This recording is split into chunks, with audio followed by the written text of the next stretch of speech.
So hi guys, welcome back to our channel. ఈ video వచ్చేపాటికి diploma project explanation fifth sem. అంటే fifth సెమ్లో diploma వాళ్ళకి project అనేది ఎలా ఉంటుంది, అసలు ఫ్రెషర్స్కి చాలామంది కామెంట్ చేస్తున్నారు నాకు, అన్న ఎలా ఉంటుందని చెప్పండి, ఒకసారి వీడియో చేయండి అని. సో వాళ్ళ కోసం ఈ వీడియో ప్రిఫర్ చేస్తున్నాను.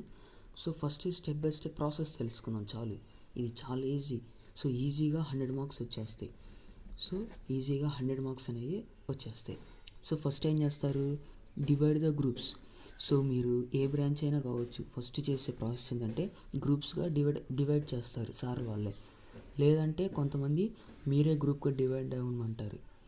So according to your class strength, మీ క్లాస్ స్ట్రెంత్ని బట్టే గ్రూప్స్గా డివైడ్ చేస్తారు. Next guide teacher. నెక్స్ట్ ఏంది, గైడ్ టీచర్ అనేది అలాట్ చేస్తారు. ఒక్కొక్క గ్రూప్కి ఒక్కొక్క గైడ్ టీచర్ అనేది మీకు అలాట్ చేస్తారు. ఈ గైడ్ టీచర్ యొక్క మెయిన్ పర్పస్ ఏంటంటే మన ద్వారా ప్రాజెక్ట్ అనేది చేపిస్తారు. మరి మనం ఫస్ట్ టైం, మనకేం తెలీదు. సో ఎలా చేయాలి, ప్రజెంటేషన్ ఎలా చేయాలి, ప్రాజెక్ట్ ఏం చేయాలి, సో కిట్ అవన్నీ ఎక్స్ప్లెనేషన్ చేసేది గైడ్ టీచర్.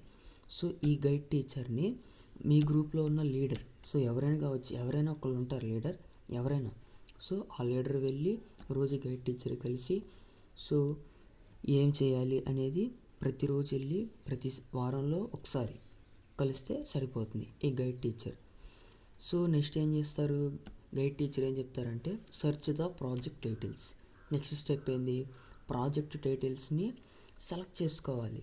సో ఏ బ్రాంచ్ అయితే, మెకానికలా సివిలా, మీ బ్రాంచ్కి తగ్గ మీ ప్రాజెక్ట్ టైటిల్స్ని వెతుక్కొని ఒక 10 పెట్టుకోవాలి. పెట్టుకున్న తర్వాత గైడ్ టీచర్ దగ్గరికి వెళ్తే ఆ guide teacher so list of టైటిల్స్లో ఏదైనా ఒకటి సెలెక్ట్ చేస్తారు.